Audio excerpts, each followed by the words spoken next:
Assalamualaikum warahmatullahi wabarakatuh. Selamat siang, salam sejahtera untuk kita semua. Di mana pada video pembelajaran kali ini kita akan diskusi mengenai mata kuliah Ekonomi Makro 1. Sebelum kita bahas untuk materi yang ada di TM pertama, kita akan berdiskusi terlebih dahulu atau menginfokan berkaitan dengan materi-materi apa saja yang ada di UTS. Yang mana materi sebelum UTS kita akan diskusi mengenai permintaan agregat atau agregat demand, kemudian penawaran agregat atau agregat supply, kemudian kita akan diskusi juga nanti mengenai tenaga kerja, unemployment, dan juga pengeluaran agregat, bagaimana tingkat inflasi, money demand, money supply, bagaimana keseimbangan antara kurva ADAS, ISLM, kurva Philip, kemudian juga mengenai pertumbuhan ekonomi jangka pendek dan juga jangka panjang. Nah, untuk pertemuan pertama kita akan diskusi mengenai permintaan agregat, yang mana pada pertemuan pertama ini kembali lagi kita flashback mengenai pengertian dari ekonomi makro. Pada di semester sebelumnya mungkin kalian sudah pernah mendapatkan pengantar ekonomi makro yang mana di dalam ekonomi makro 1 ini merupakan lanjutan dari pengantar ekonomi makro sebelumnya. Sehingga kalau kita merujuk kembali kepada pengertian dari ekonomi makro yang berarti menganalisis keseluruhan kegiatan perekonomian yang bersifat global dan tidak memperhatikan kegiatan ekonomi yang dilakukan oleh unit kecil dalam perekonomiannya. Nah, di mana berkaitan dengan ekonomi makro lebih kepada menganalisis keseluruhan yang ada dalam kegiatan ekonomi perekonomian yang sifatnya adalah global. Ya, artinya kita tidak membahas perilaku satu individu atau satu perusahaan, tapi di sini kita melihat perekonomian secara keseluruhan. Dan ada tiga aspek utama yang dianalisis di dalam ekonomi makro. Yang pertama adalah mengenai penentuan tingkat kegiatan ekonomi negara. Yang kedua adalah mengenai pengeluaran agregat. Dan yang ketiga adalah mengenai bagaimanakah ekonomi makro itu dalam mengatasi pengangguran dan juga inflasi. Selanjutnya, isu penting yang ada di ekonomi makro itu berkaitan dengan output, ya. Ada output, itu GDP, GNP, dan pertumbuhan yang kalian pasti sudah paham ya mengenai konsep ini yang ada di pengantar ekonomi makro. Nah, mengenai output diukur dengan GDP, GNP, dan pertumbuhan. Kalau kita melihat di sini, kalau kita melihat GNP yang ada di Indonesia tahun 2021 sampai dengan 2024, Indonesia mengalami pertumbuhan yang fluktuatif. Sedangkan sempat turun ya sebelum tahun 2021 karena pandemi COVID pada saat itu yang berpengaruh juga terhadap GNP. Kemudian perlahan setiap bulan mengalami kenaikan, per kuartal mengalami kenaikan, tapi di tahun 2023 di bulan Juli ini sempat turun ya, karena pada saat itu memang terjadi ketidakstabilan ekonomi yang menyebabkan GDP, GNP kita juga mengalami penurunan, tetapi penurunannya tidak terlalu tinggi sehingga masih bisa atau dapat masih bisa diatasi. Ketika GDP meningkat, ekonomi akan tumbuh. Nah, ketika pengangguran tinggi, ekonomi yang pasti juga akan bermasalah. Ketika inflasi tinggi, daya beli juga akan turun. Sehingga adanya output, kemudian mengenai pertumbuhan ekonomi itu juga merupakan bagian dari ekonomi makro ya. Kalau kita melihat di sini ada pertumbuhan ekonomi di Indonesia yang mana kiri adalah di tahun 2020, yang kanan adalah di tahun 2023. Di tahun 2020 kalau kita melihat pada saat itu terjadi pandemi COVID, di mana COVID menyebabkan hampir seluruh sektor yang ada di sektor perekonomian kita mengalami penurunan yang ditandai dengan warna merah di sini yang artinya turun ya. Sedangkan yang positif pada saat itu adalah pertanian, karena memang kita nggak mungkin nggak makan ya, meskipun harga-harga tinggi pada saat itu, ya kita tetap makan, hanya mungkin mengurangi porsi makan kita supaya bisa cukup gitu nominal yang dikeluarkan. Sehingga memang pada saat COVID itu pertaniannya positif nilainya ya, karena kita tidak mungkin tidak makan juga, meskipun mengurangi porsi makan. Sehingga dialihkan ke hal-hal yang lain yang meskipun harganya juga mahal. Pertambangan lesu, sektor industri lesu, konstruksi lesu, perdagangan sampai dengan ekspor juga lesu pada saat itu, sehingga nilai kita negatif karena juga banyak negara-negara yang menghentikan membatasi adanya ekspor impor karena ditakutkan akan terjadi penyebaran virus COVID yang semakin meluas. Sehingga di tahun 2020 kita sempat sangat lesu minus 5,32. Seiring berjalannya waktu, kemudian di tahun 2023 kita sudah stabil, Indonesia sudah betul-betul stabil dari pandemi COVID itu di tahun 2023. Kalau kita melihat dari sisi kontribusi dari masing-masing sektor, semuanya sudah positif ya, dari sektor pertanian sampai dengan pertambangan, bahkan sampai dengan ekspor juga positif.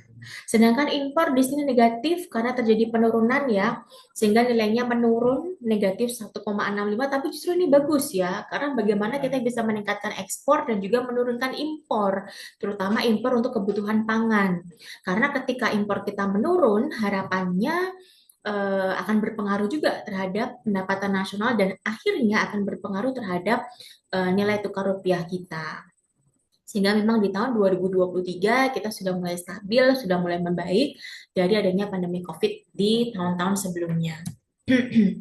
Selanjutnya adalah mengenai permasalahan tingkat pengangguran. Kalau kita merujuk dari tingkat pengangguran, yang mana kerja itu diukur dari tingkat pengangguran. Di Indonesia, tingkat pengangguran terbuka berdasarkan jenis kelamin, kalau kita lihat di sini, yang paling banyak itu adalah laki-laki. Tapi demikian, ternyata jumlah pengangguran antara laki-laki dan perempuan ini tidak terlalu berbeda jauh ya. Padahal jumlah populasi juga cukup banyak perempuan gitu. Hal ini disebabkan karena ibu rumah tangga itu bukanlah pengangguran. Ibu rumah tangga itu bagian non angkatan kerja ya. Karena ibu rumah tangga meskipun usianya usia produktif, usia angkatan kerja, tapi mereka lebih memilih untuk menjadi ibu rumah tangga. Sedangkan kalau kita merujuk kepada pengertian pengangguran, yang mana orang yang sudah masuk di usia produktif tetapi dan berusaha mencari pekerjaan dan memiliki keinginan untuk bekerja, tetapi masih belum memperoleh pekerjaan tersebut, baru itu dapat dikatakan pengangguran. Sehingga untuk persentase laki-laki dengan perempuan memang tidak terlalu jauh karena perempuan-perempuan Indonesia mungkin juga cukup banyak ya yang memilih menjadi ibu rumah tangga, dan ibu rumah tangga itu bukan kategori pengangguran. Meskipun untuk jumlah pengangguran kita mengalami penurunan ya pada saat COVID, pada saat pasca COVID, pada saat COVID sempat turun sedikit meskipun tahun 2021 atau tahun 2020 akhir sempat mengalami kenaikan. Nah, keadaan ketenagakerjaan Indonesia di tahun 2024 kita lihat dari 2021 sampai dengan 2024 pengangguran mengalami penurunan hingga di tahun 2024 itu sebesar 4,82. Kalau kita lihat di sini tingkat pengangguran terbuka yang paling banyak tadi adalah laki-laki, kemudian untuk wilayahnya itu adalah paling banyak di perkotaan. Karena memang banyaknya migrasi dari desa ke kota sehingga menyebabkan memang populasi di perkotaan lebih banyak dibandingkan di pedesaan. Pun juga dari sisi jumlah angkatan kerja juga lebih banyak di perkotaan ya, karena lowongan pekerjaan atau permintaan tenaga kerja juga lebih banyak dilakukan di perkotaan. Itu untuk sektor formal ya, meskipun di pedesaan juga masih banyak sektor informalnya. Selanjutnya penduduk bekerja menurut jam kerja, kalau kita lihat dari proporsinya, ada proporsi pekerja penuh yang bekerja itu lebih dari 35 jam setiap minggu, kemudian ada pekerja tidak penuh yang bekerjanya 1,1 sampai 34 jam per minggu, di mana dari proporsi pekerja penuh ini Indonesia sempat mengalami penurunan ya di tahun 2023 ke 2024. Kemudian kalau pekerja yang tidak penuh itu justru menurun, sama halnya juga dengan pekerja penuh waktu Dan di sini kita melihat bahwa memang dari pekerja penuh dan juga pekerja tidak penuh itu sama-sama mengalami penurunan di tahun 2023 ke 2024. Harapannya memang semakin banyak jumlah tenaga kerja, permintaan tenaga kerja, sehingga penawaran tenaga kerja juga semakin berkurang, yang menyebabkan tingkat pengangguran kita juga semakin berkurang. Kemudian yang ketiga, permasalahan mengenai inflasi yang ada di Indonesia. Kalau kita melihat di sini sempat mengalami kenaikan di tahun 2012 sampai dengan 2013-14 ya. Tapi kemudian kita melihat siklusnya lagi sempat turun, inflasi di angka 1,68 pada saat COVID, pada saat itu.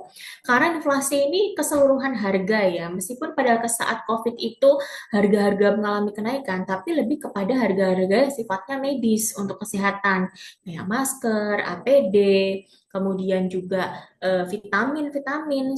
Tapi untuk harga pangan cenderung sama atau bahkan mungkin menurun ya, karena untuk meningkatkan daya beli masyarakat, jadi pemerintah memberlakukan kebijakan fiskal, mempermudah subsidi atau memberikan subsidi, memperingan pajak, sehingga efeknya juga inflasi kita bisa ditekan di angka 1,68 pada saat itu.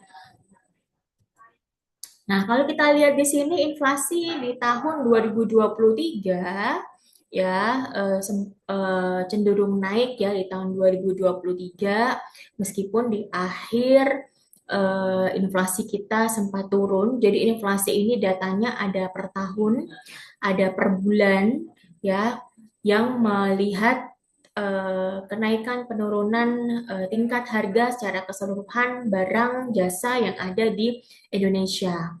Dan kalau kita melihat di sini, ternyata untuk sektor informasi komunikasi sempat turun minus 0,01, dan harapannya berarti untuk komunikasi nilai harganya bisa turun ya, karena nilainya negatif. Nah, kemudian apa yang dipelajari dalam ekonomi makro? Kalau kita melihat sebelumnya di pengantar ekonomi makro, pasti kalian sudah paham ya mengenai permasalahan-permasalahan yang ada di ekonomi makro, bagaimana dalam menjelaskan variabel-variabel yang ada di ekonomi makro. Kenapa ada negara yang tumbuh sangat cepat? Yang kedua, kenapa ada negara yang mengalami resesi atau depresi? Yang ketiga, kenapa tingkat inflasi itu bisa berbeda antar negara? Jawabannya tidak sederhana ya, karena dipengaruhi oleh banyak faktor. Karena bisa jadi kebijakan, dari investasi, dari variabel makroekonomi itu sendiri, dari investasi, dari konsumsi, dari kebijakan yang diterapkan oleh pemerintah, baik itu fiskal maupun moneter, sehingga adanya pertanyaan-pertanyaan inilah yang muncul kenapa ekonomi makro itu perlu diberlakukan atau perlu dipelajari ya. Selanjutnya, persoalan yang ada di dalam teori ekonomi makro, ada pasar barang, kemudian ada pasar uang, kemudian selanjutnya di dalam pasar tenaga kerja, kemudian ada pasar luar negeri, dan bagaimana ekonom itu berpikir. Para ekonomi makro itu berusaha menjelaskan peristiwa ekonomi melalui model teori yang menyederhanakan realitas, menyusun kebijakan untuk meningkatkan kinerja perekonomian. Dalam hal ini GDP real, tingkat inflasi, dan juga tingkat pengangguran. Model ekonomi makro ada model endogen, kemudian ada model eksogen. Ya, di mana variabel eksogen, variabel eksogen akan mempengaruhi model ekonomi makro dan nanti akan berpengaruh terhadap variabel endogen. Pentingnya model ekonomi karena untuk menyederhanakan realita yang kompleks, menunjukkan hubungan antar variabel, menjelaskan perilaku ekonomi dan merumuskan kebijakan untuk meningkatkan perekonomian. Di mana ilustrasi model biasanya berbentuk formula matematik yang dibangun dari teori, memperlihatkan bagaimana variabel eksogen itu dapat mempengaruhi variabel endogen. Kalau kita melihat dari model penawaran dan permintaan, ya, caranya adalah harus mengetahui dulu perilaku pembeli dan penjual mobil dan interaksi keduanya. Misalnya, ekonom itu menganggap jumlah mobil yang diinginkan konsumen tergantung pada harga mobil dan pendapatan agregat dalam hal ini adalah Y. Sehingga permintaan barang terhadap produk Y itu adalah fungsi dari P dan juga Y. Ekonom juga menganggap jumlah mobil yang ditawarkan QS tergantung harga mobil dan harga bahan baku, seperti spare part, ban, dan lain sebagainya. Sehingga penawaran terhadap produk Q itu merupakan fungsi dari P mobil dan juga PM adalah harga bahan baku. Akhirnya, ekonom mengasumsikan bahwa harga mobil itu membentuk keseimbangan jumlah yang ditawarkan dan jumlah yang diminta, sehingga permintaan terhadap barang key itu akan sama dengan penawaran terhadap harga barang key, key ya. Sehingga tiga model tersebut membentuk model pasar modal. Kalau kita melihat kurva di sini, yang pasti kalian sudah ingat ya, seperti yang sudah kalian pelajari di dalam pengantar ekonomi makro. Di sini kita hanya flashback lagi dan memperkuat lagi teori mengenai permintaan dan penawaran agregat, di mana permintaan itu adalah negatif ya, dari kiri atas ke kanan bawah. Kemudian kalau penawaran kebalikannya, dari kiri bawah ke kanan atas, yang slope-nya adalah positif karena hubungan yang positif antara jumlah barang dan juga harga barang tersebut. Sehingga dari kurva S dan juga D itu akan ada titik keseimbangan yang dapat mencerminkan harga pasar terhadap produk suatu produk ya, di mana dampak dari kenaikan pendapatan juga sama, kemudian dampak dari kenaikan harga input juga sama. Di sini adalah arus ekonomi makro yang sudah diinfokan. Kalau di ekonomi makro itu ada pasar pemerintah, ada pasar perusahaan, pasar rumah tangga, pasar barang jasa, dan juga pasar uang. Dan masalah ekonomi makro ya, ada ketidakstabilan ekonomi, pengangguran, kemudian inflasi, dan juga ketidakseimbangan neraca pembayaran. Kalau kita melihat neraca pembayaran ya, kita lihat ekspor impornya. Di mana di sini Indonesia itu di bulan September 2023 dan 2024 terjadi kelebihan bagus ya, lebih banyak ekspor dibandingkan dengan impor. Sehingga harapannya ketika ekspor kita naik dan impor bisa ditekan, itu dapat mempengaruhi terhadap kurs valuta asing. Dan di sini juga bisa kalian melihat perkembangan dari ekspor impor Indonesia tahun September 2023 sampai dengan September 2024. Mungkin demikian saja sedikit dari video pembelajaran mengenai TM1. Baru nanti di pertemuan berikutnya kita baru bahas mengenai penawaran, permintaan, dan penawaran agregat secara keseluruhan. Wabillahi taufiq walhidayah. Wassalamualaikum warahmatullahi wabarakatuh.